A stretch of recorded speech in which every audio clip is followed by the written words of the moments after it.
justice with Chinese characteristics, a new COVID cover-up, and China is hoarding the world's grain. That and more on this week's China News Headlines.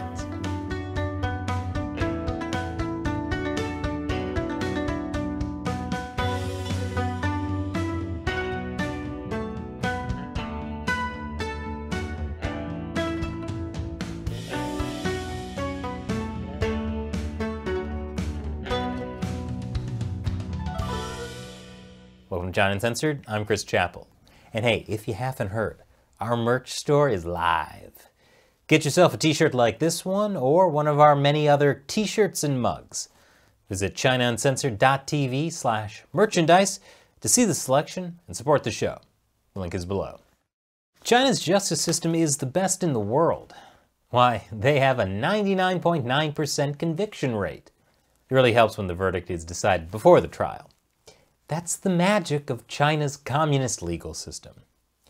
But while the Chinese Communist Party never makes mistakes, individual party members can.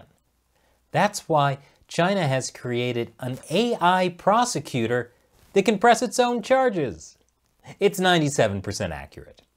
Perfect for the country that executes more people than the rest of the world combined. But why stop at an AI prosecutor?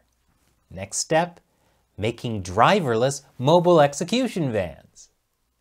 The AI prosecutor is so far able to identify 8 common crimes, such as fraud, gambling, dangerous driving, and picking quarrels. Picking quarrels and provoking trouble is one of the party's favorite vague crimes to charge human rights activists with. Researchers also say with upgrades, the AI will get more powerful. Why, someday, the AI can be judge, jury, and executioner. The Communist Party might want to think twice before relying too much on an AI prosecutor. A few years ago, they built an AI chatbot. It went rogue and started saying it does not love the Communist Party. And my China dream is to go to America. It was quickly shut down. And with this new AI prosecutor, imagine if it started releasing political dissidents.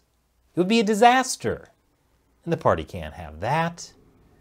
And coming up after the break, a deadly new disease is ravaging a Chinese province, and people are calling it the next potential pandemic. Welcome back. There is a massive lockdown in the Chinese city of Xi'an. Xi'an has 13 million people.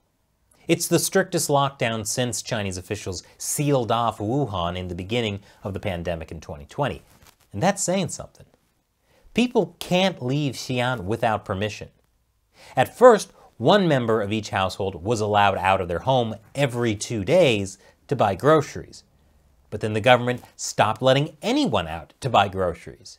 When people started getting upset about not being able to get food, the Chinese state-run media started airing stories about the city giving free grocery deliveries. Something that other residents said they weren't getting.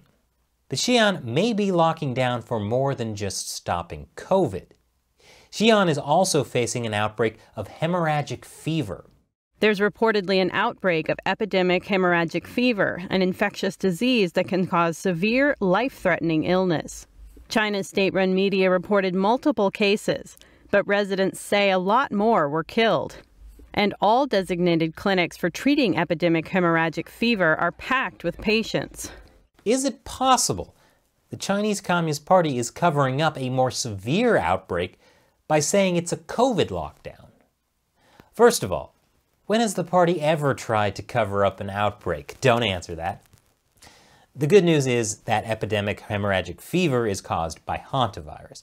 People get hantavirus from contact with infected rodents. Human transmission is normally rare. I just hope they haven't been studying hantaviruses at the Wuhan Institute of Virology. But don't worry, because my favorite Chinese state-run media is saying there's no need to panic. It's the end of the world.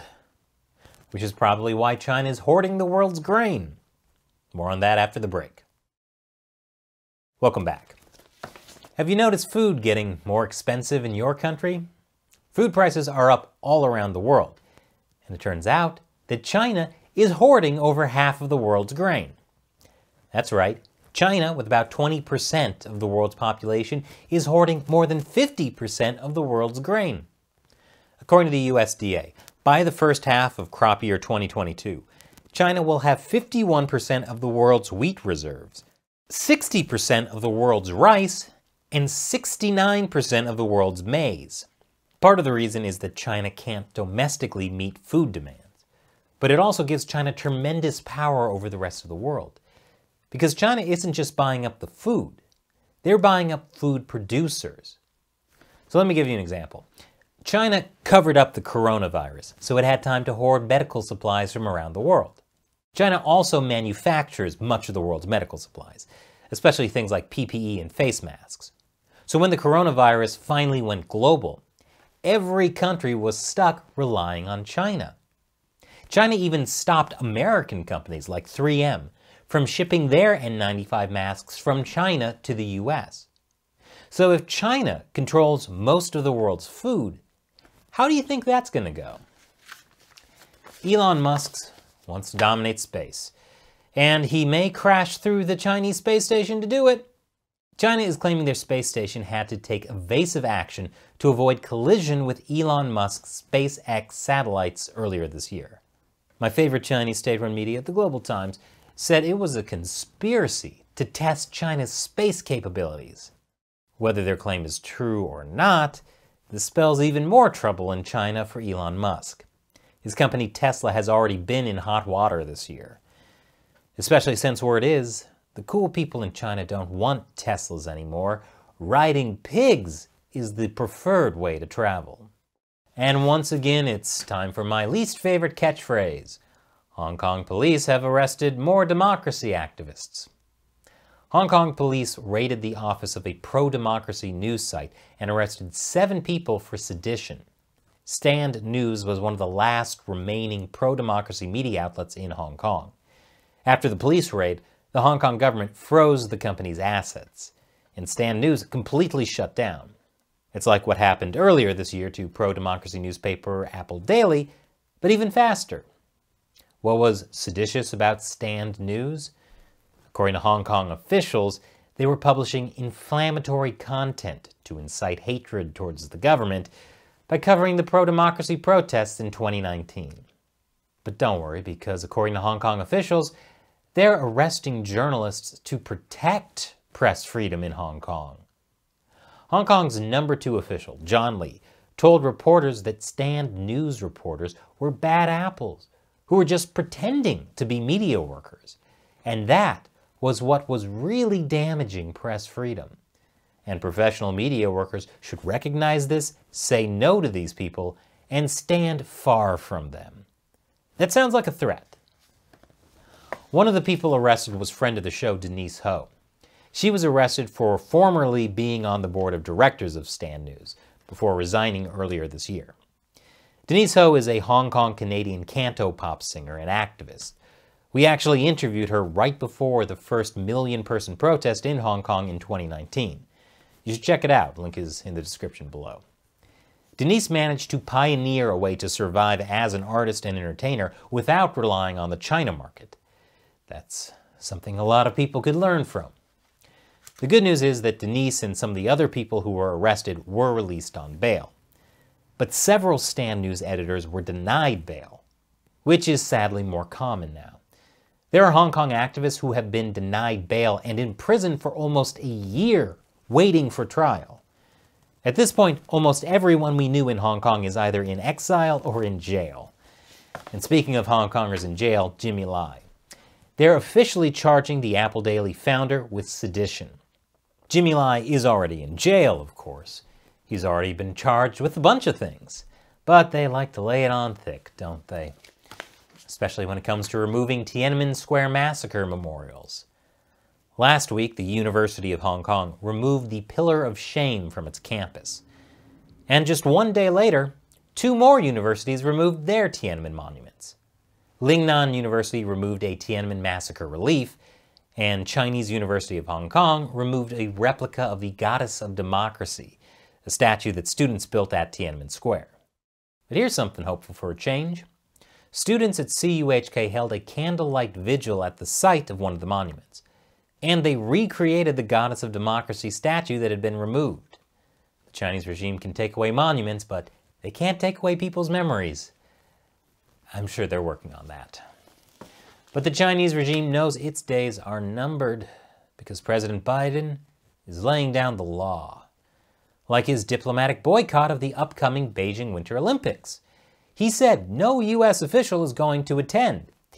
But then he said, wait, the U.S. is actually going to send some diplomatic staff. And the Chinese regime jumped on the opportunity to criticize the U.S. China's foreign ministry spokesman said, "This is rather baffling. No matter how the U.S. twists and turns in an attempt to justify itself, the fact is there for all to see." And Fox News even picked up on the story, using it to criticize Joe Biden. But here's what's really going on.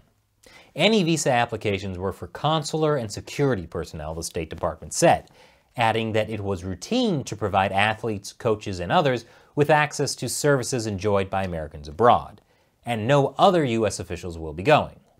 So what really happened is the Chinese regime created the appearance of hypocrisy and used it to take advantage of the political divide in the U.S.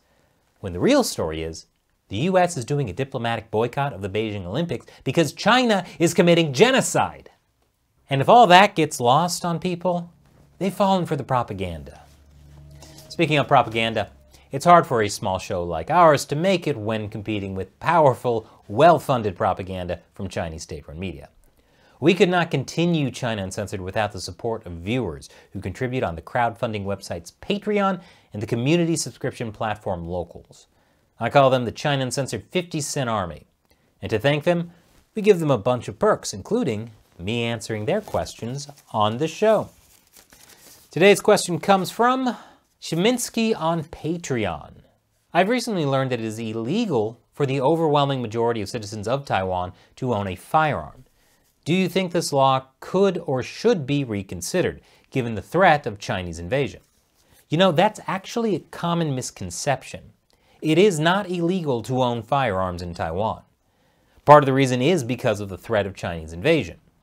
They do have different gun laws that I won't get into here, but I think the reason there is this misconception is because gun ownership in Taiwan is surprisingly low. Taiwan has the lowest gun ownership rate possible, with 0 civilian firearms per 100 people. So it sounds to me like that's something America could definitely help out with. Thanks for your question, Shiminsky. Thank you for your support. If you want to get some of the cool perks we offer members of the exclusive China Uncensored 50-cent army, head over to patreon.com/China Uncensored or locals.com/China Uncensored. Links are below. Once again, I'm Chris Chappell. See you next time.